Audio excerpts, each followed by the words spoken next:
허락하신 말씀 교독하겠습니다. 블레셋 사람이 방패든 사람을 앞세우고 다윗에게로 점점 가까이 나아가니라. 그 블레셋 사람이 둘러보다가 다윗을 보고 업신여기니 이는 그가 젊고 붉고 용모가 아름다움이라. 블레셋 사람이 다윗에게 이르되 내가 나를 개로 여기고 막대기를 가지고 내게 나왔느냐 하고 그의 신들의 이름으로 다윗을 저주하고 그 블레셋 사람이 또 다윗에게 이르되 내게로 오라. 내가 내 살을 공중의 새들과 들짐승에게 주리라 하는지라. 다윗이 블레셋 사람에게 이르되 너는 칼과 창과 단창으로 내게 나오거니와 나는 만군의 여호와의 이름 곧 내가 모욕하는 이스라엘 군대의 하나님의 이름으로 내게 나아가노라. 오늘 여호와께서 너를 내 손에 넘기시리니 내가 너를 쳐서 내 목을 베고 블레셋 군대의 시체를 오늘 공중의 새와 땅의 들짐승에게 주어 온 땅으로 이스라엘의 하나님이 계신 줄 알게 하겠고 또 여호와의 구원하심이 칼과 창에 있지 아니함을 이 무리에게 알게 하리라. 전쟁은 여호와께 속한 것인즉 그가 너희를 우리 손에 넘기시리라. 블레셋 사람이 일어나 다윗에게로 마주 가까이 올 때에 다윗이 블레셋 사람을 향하여 빨리 달리며 49절 합독하겠습니다. 손을 주머니에 넣어 돌을 가지고 물매로 던져 블레셋 사람의 이마를 치매 돌이 그의 이마에 박히니 땅에 엎드러지니라. 아멘. 이 예배 가운데 성령 하나님께서 우리와 함께 하시는 줄 믿습니다. 함께 하시는 하나님께서 우리에게 말씀하실 때 아멘으로 응답하고 삶에서 순종하는 은혜가 우리 모두에게 넘치기를 주의 이름으로 축복합니다. 오늘은 다윗 두 번째 골리앗이란 지하에 여러분과 말씀을 나누겠습니다.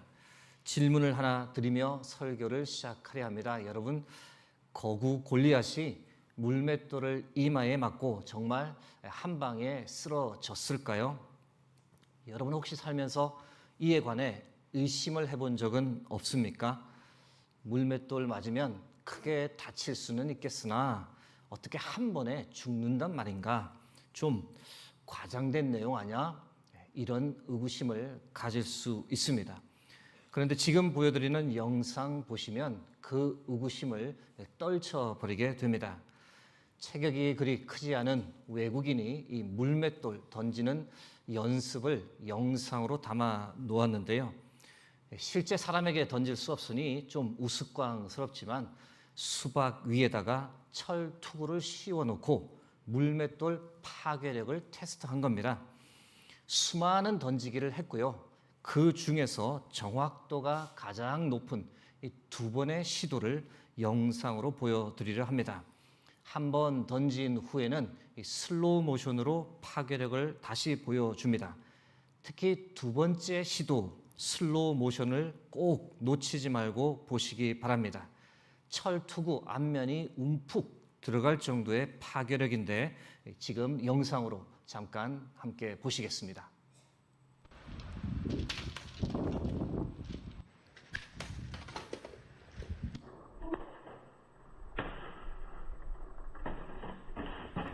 두 번째 시도입니다.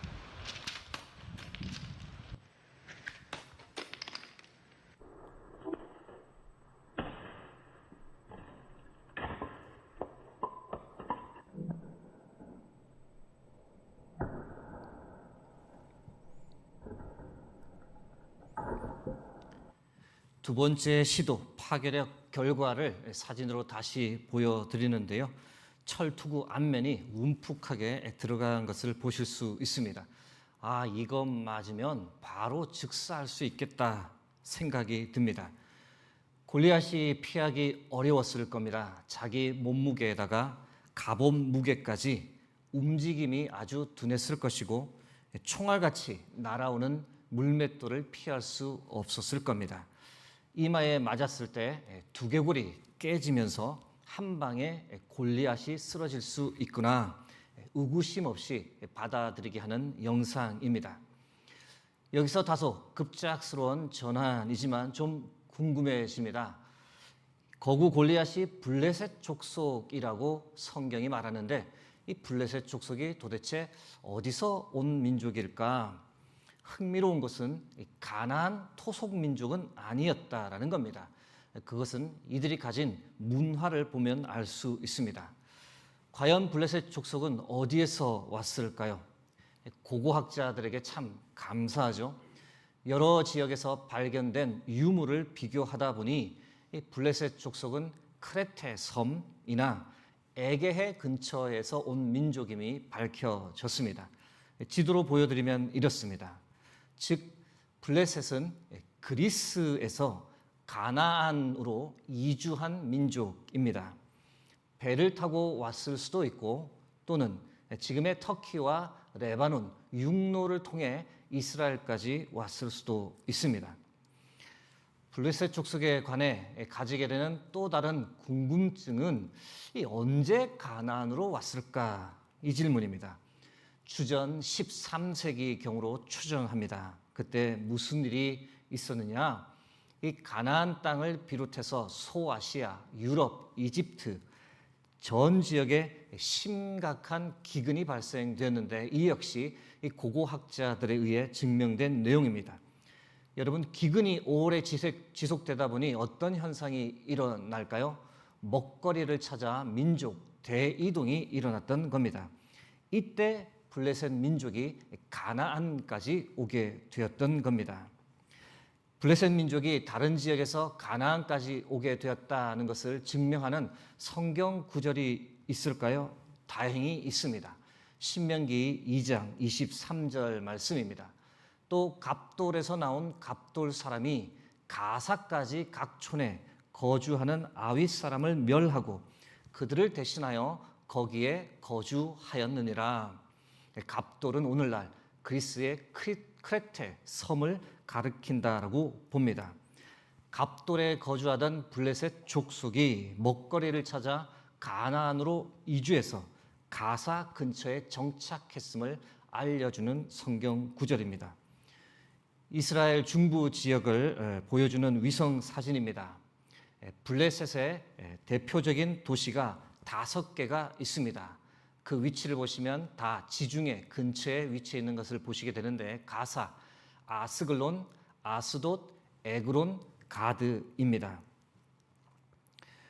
블레셋 족속이 가나안으로 이주했을 때 그들은 철기 문화를, 그리스의 철기 문화를 그대로 가지고 가나안 땅에 왔습니다.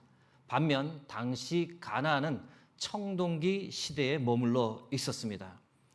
이 사실을 알게 되면 성경 역사에 관해 몇 가지 우리가 이해하게 됩니다. 단 지파가 왜 조상들로부터 물려받은 땅을 버리고 다른 곳으로 이주하게 되었는지를 알게 됩니다. 여러분, 12지파 중에서 단 지파가 이 블레셋 족속이 이주한 지역을 분배받았습니다. 그런데 철기 문화를 가진 블레셋 족속을 도무지 몰아내지 못했습니다. 너무 버거웠습니다. 결국 이스라엘 최북단으로 단지파가 거주지를 옮기게 되었는데 이 내용이 사사기 18장에 기록되어 있습니다. 블레셋 족속과 관련해 우리가 이해할 수 있는 역사 다른 한 가지는 사울 왕 당시 청동기 문화에 머물러 있었기 때문에 이스라엘 군대가 매우 열악했다는 겁니다. 심지어 이스라엘에 철을 다룰 줄 아는 철공이 없어서 이스라엘 사람들이 이 농기구를 가지고 블레셋 지역까지 내려갔습니다.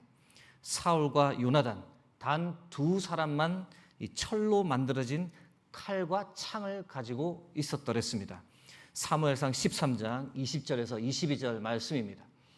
온 이스라엘 사람들이 각기 보습이나 삽이나 도끼나 괭이를 버리려면 블레셋 사람들에게로 내려갔었는데 곧 그들이 괭이나 삽이나 쇠스랑이나 도끼나 쇠채찍이 묻을 때에 그리하였으므로 싸우는 날에 사울과 요나단과 함께한 백성의 손에는 칼이나 창이 없고 오직 사울과 그의 아들 요나단에게만 있었더라. 여러분, 군사력만 비교해 보면 이 블레셋과 이스라엘은 비교 불가였습니다. 철기 문화와 청동기 문화의 대결이었기 때문입니다. 이스라엘이 그래서 블레셋을 쉽게 격파하지 못하고 오랫동안 블레셋의 괴롭힘을 받았던 이유가 바로 여기에 있습니다. 사무엘상 17장 2절 말씀입니다. 사울과 이스라엘 사람들이 모여서 엘라 골짜기에 진치고 블레셋 사람들을 대하여 전열을 벌였으니, 블레셋 5도시는 지중해 근처에 위치했다라고 말씀드렸습니다. 반면 이스라엘의 대표적인 도시였던 베델, 예루살렘, 베들레헴, 헤브론은 산 위에 있었습니다. 해발 약 800에서 900m 높이에 위치했던 도시들이었습니다.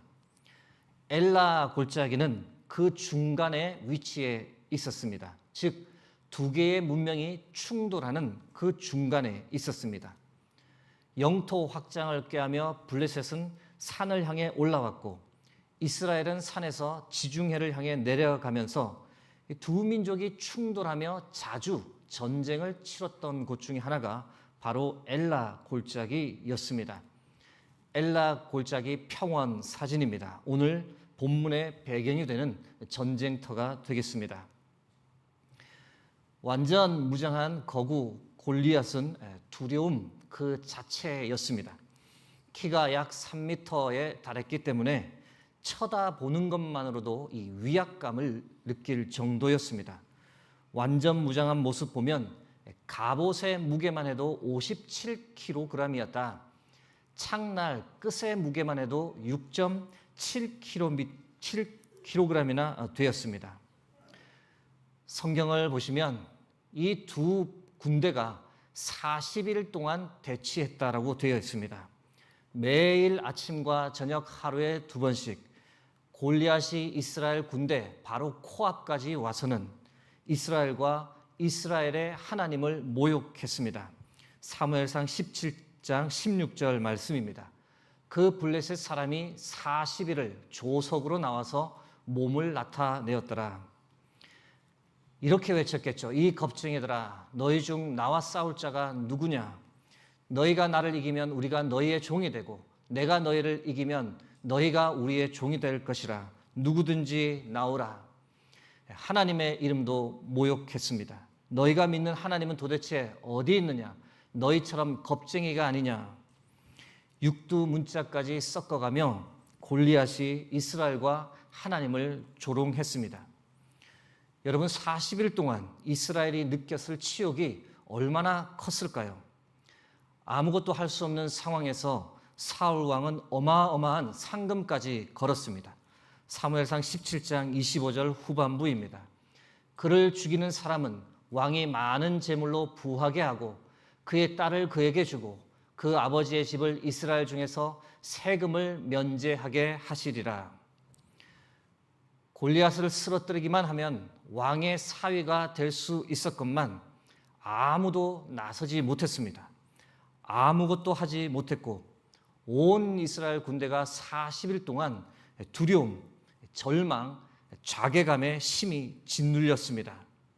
그런데 이때 어느 누구도 예상하지 못한 소년 다윗이 정말 갑자기 등장했습니다. 여러분, 골리앗과 싸우도록 다윗을 내보내었던 것은 누가 보아도 무책임한 결정이었고 무모한 시도였습니다. 그러나 놀라운 일이 일어났습니다. 시간이 많이 걸리지도 않았습니다. 단 한 방에 다윗이 골리앗을 쓰러뜨렸습니다. 40일 동안 온 이스라엘을 눌렀던 그 두려움과 절망이 순식간에 사라지는 순간 눈 깜짝할 사이 모든 전세가 역전되었습니다. 사무엘상 17장 51절에서 52절 말씀입니다. 다윗이 달려가서 블레셋 사람을 밟고 그의 칼을 그 칼집에서 빼내어 그 칼로 그를 죽이고 그의 머리를 베니 블레셋 사람들이 자기 용사의 죽음을 보고 도망하는지라. 이스라엘과 유다 사람들이 일어나서 소리 지르며 블레셋 사람들을 쫓아 가이와 에그론 성문까지 이르렀고 블레셋 사람들의 부상자들은 사라임 가는 길에서부터 가도와 에그론까지 엎드러졌더라. 사랑하는 성도 여러분, 간절히 구하고 바랍니다. 오늘 본문에 기록된 이 놀라운 승리가 여러분의 삶에도 동일하게 나타나기를 주의 이름으로 축복합니다. 여러분의 삶에도 이런 놀라운 역전이 일어날 줄 믿습니다. 실은 우리 앞에도 골리앗이 있습니다. 물론 칼이나 창을 든 골리앗은 아닙니다. 하지만 여전히 우리를 괴롭히는 문제들, 우리를 두렵게 만들고 온종일 우리로 하여금 근심, 걱정하도록 만드는 문제들, 이런 문제들이 오늘을 사는 우리에게 골리앗과 같은 겁니다. 맥스 루케이도는 현대를 사는 우리가 맞닥뜨린 골리앗을 이렇게 표현합니다. 요즘 골리앗은 칼이나 방패를 들고 다니지 않는다. 대신 실직이나 자포자기, 성폭력, 우울증 따위의 무기를 휘두른다. 엘라 골짜기가 아닌 사무실, 침실, 교실을 휘젓고 다닌다. 무슨 수를 써도 지불 불가능한 청구서, 좀채 오르지 않는 성적, 도저히 비위를 맞출 수 없는 사람, 차마 거부할 수 없는 술, 뿌리치지 못할 포르노그래피, 피해갈 수 없는 진로, 떨쳐버릴 수 없는 과거, 맞설 수 없는 미래 따위를 들이민다. 여러분은 현재 어떤 골리앗과 마주하고 있습니까? 어떤 문제로 괴로워하고 두려워하고 안절부절하고 계십니까? 지금부터 다윗이 어떻게 거구 골리앗을 쓰러뜨릴 수 있었는지에 관해 그 비결 몇 가지를 나누고자 합니다. 간절히 바라고 기도하기는 이 비결을 나누는 동안 하나님께서 여러분에게 지혜와 용기 주시기를 간구합니다. 여러분이 마주하고 있는 그 골리앗 때문에 더 이상 두려워하지 말고 괴로워하지 말고 마주한 골리앗을 쓰러뜨릴 수 있는 힘과 용기를 말씀을 통해 얻기를 주의 이름으로 축복합니다. 다윗이 골리앗을 쓰러뜨린 비결 첫 번째는 죽음을 각오한 용기입니다. 사무엘상 17장 32절 말씀입니다. 다윗이 사울에게 말하되 그로 말미암아 사람이 낙담하지 말 것이라 주의 종이 가서 저 블레셋 사람과 싸우리이다 하니. 어디서 이런 용기가 나왔을까요? 참 대단하다라는 생각이 듭니다. 여러분, 질문을 하나 드립니다. 이스라엘 군대 안에 다윗만큼 물맷돌을 잘 던지는 사람이 과연 있었을까요? 없었을까요? 없다라고 말하고 싶고 다윗이 최고다라고 말하고 싶지만 그래도 나라를 대표하는 부대인데 다윗만큼 실력 좋은 사람이 적어도 한 명 이상은 있지 않았겠습니까? 여러 사람 있었다고 보는 것이 타당합니다. 그런데 그들은 골리앗을 향해 도전장을 내밀지 못했습니다. 이유가 무엇일까요? 답은 아주 간단합니다. 죽을까 봐 겁났던 겁니다. 거구 골리앗을 보니 골리앗이 휘두르는 칼에 맞으면 내 몸이 단번에 두둥강이가 날 수 있겠다. 그 생각에 두려워서 나가지 못했습니다. 실력은 있었지만 죽고 싶지 않아서 시도조차 하지 못하고 자포자기 상태였던 겁니다. 반면 소년 다윗은 골리앗을 향해 나갔습니다. 이유가 무엇일까요? 죽음을 각오했기 때문입니다. 물론 다윗에게는 분명한 믿음이 있었습니다. 골리앗을 이길 수 있다는 분명한 믿음을 가지고 골리앗을 향해 나갔습니다. 그러나 다윗은 다른 가능성도 충분히 인지하고 나갔던 겁니다. 다른 가능성이 무엇일까? 자칫 실수하면 내 목숨이 달아날 수 있다라고 하는 그 가능성도 염두에 두고 나간 겁니다. 그럼에도 불구하고 골리앗을 향해 나갔던 것은 하나님의 이름이 모욕당하는 이 참담한 상황을 바로잡겠다는 거룩한 분노에 불탔기 때문입니다.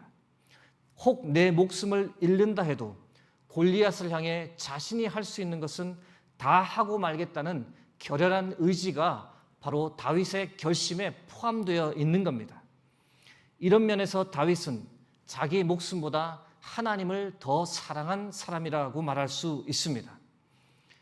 사랑하는 성도 여러분, 우리가 우리 삶에서 골리앗을 마주했을 때 두려워하고만 있으면, 아무것도 하지 않고 떨고만 있으면 아무런 변화가 일어나지 않습니다.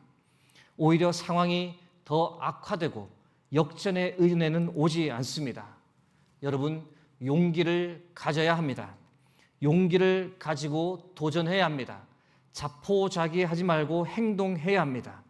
좌절과 절망 상태에 주저앉아 있지 말고 할 수 있다는 마음 가지고 다시 일어나 골리앗을 향해 물맷돌을 던졌던 다윗처럼 용기 있는 삶을 살아가시길 주의 이름으로 축복합니다. 다윗이 골리앗을 쓰러뜨린 두 번째 비결이 무엇이었을까? 승리의 선 경험입니다. 사무엘상 17장 34절에서 36절 말씀입니다. 다윗이 사울에게 말하되 주의 종이 아버지의 양을 지킬 때에 사자나 곰이 와서 양떼에서 새끼를 물어가면 내가 따라가서 그것을 치고 그 입에서 새끼를 건져내었고 그것이 일어나 나를 해하고자 하면 내가 그 수염을 잡고 그것을 쳐 죽였나이다. 주의 종이 사자와 곰도 쳤은즉 살아계시는 하나님의 군대를 모욕한 이 할례받지 않은 블레셋 사람이리이까 그가 그 짐승의 하나와 같이 되리이다. 여러분, 다윗이 골리앗과 싸우고자 결정했던 것은 단순한 분노의 감정 때문이 아니었습니다. 비슷한 상황에서 과거에 승리했던 경험이 밑바탕이 되었던 겁니다. 다윗은 목동 생활을 하며 사자나 곰을 맞닥뜨릴 때가 있었습니다.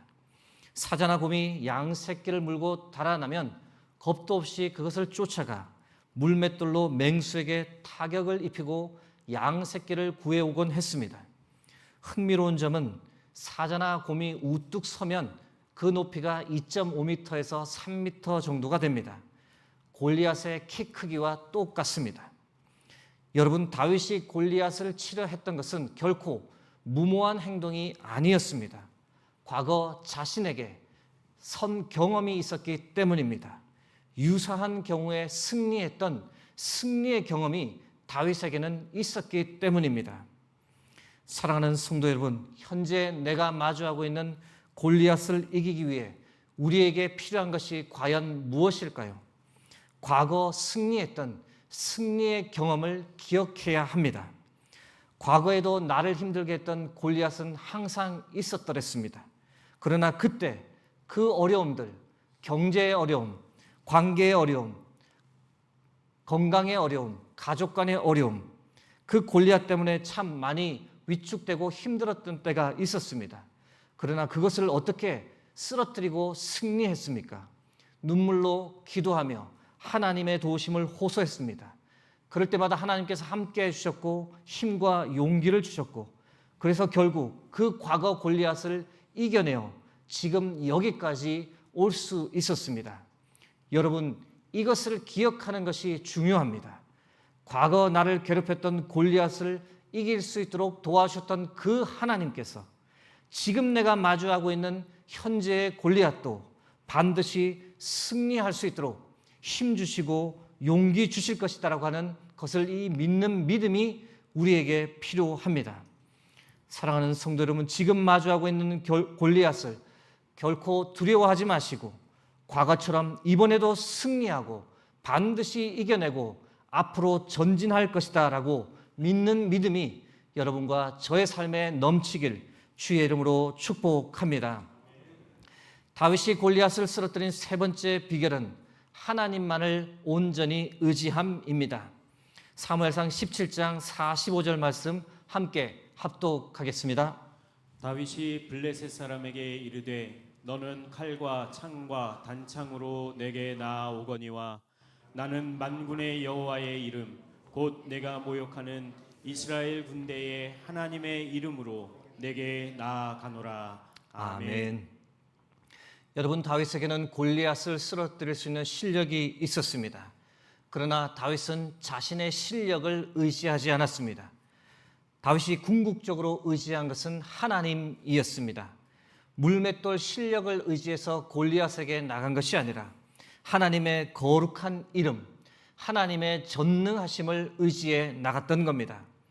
여러분, 전쟁의 승패를 좌우하는 것은 군사력이 아니라 권력의 강력함이 아니라 바로 하나님이심을 믿으시기 바랍니다. 다윗은 삶을 통해 이 사실을 늘 체험하였고 자신의 체험을 사무엘상에 이렇게 고백합니다. 다시 한번 합독하겠습니다. 또 여호와의 구원하심이 칼과 창에 있지 아니함을 이 무리에게 알게 하리라.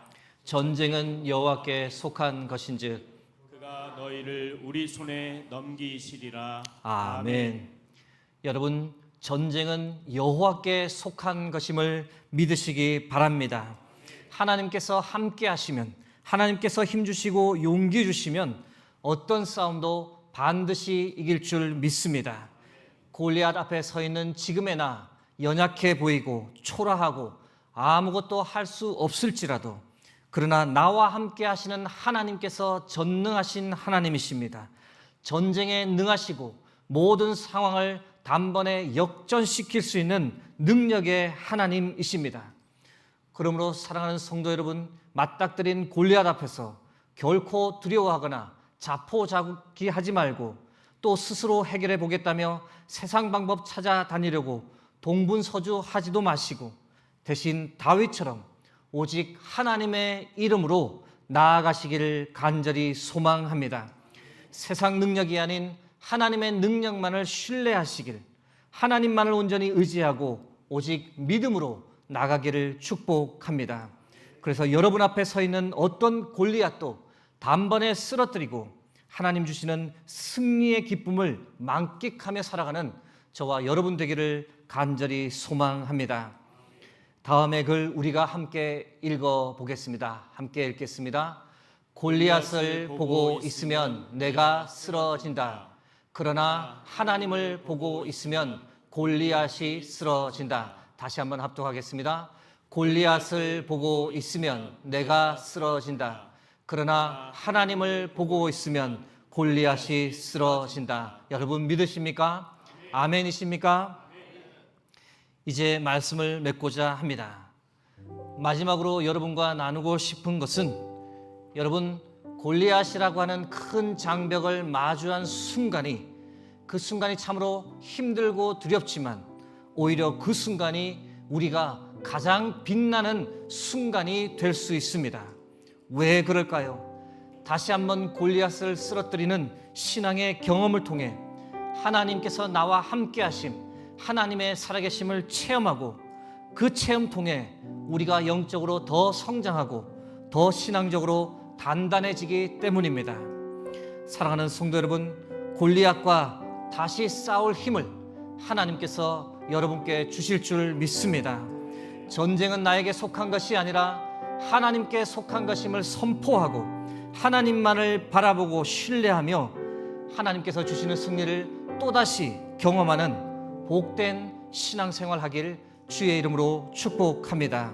이 시간 함께 찬양하고 기도하겠습니다.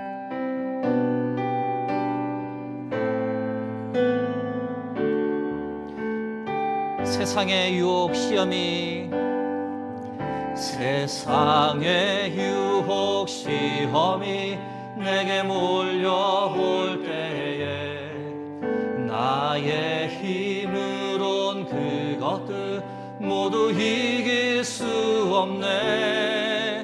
거대한 폭풍 가운데 위축된 나의 영혼, 어찌할 바를 몰라 헤매이고 있을 때 3절 하겠습니다. 주위를 둘러보며, 주위를 둘러보며 아무도 없는 듯 믿음의 눈을 들며 보이는 분 계시네.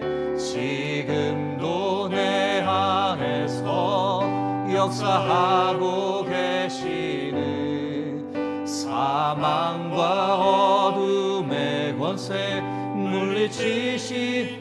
함께 손들고 찬양하겠습니다. 주를 찬양, 주를 찬양, 손을 들고 찬양.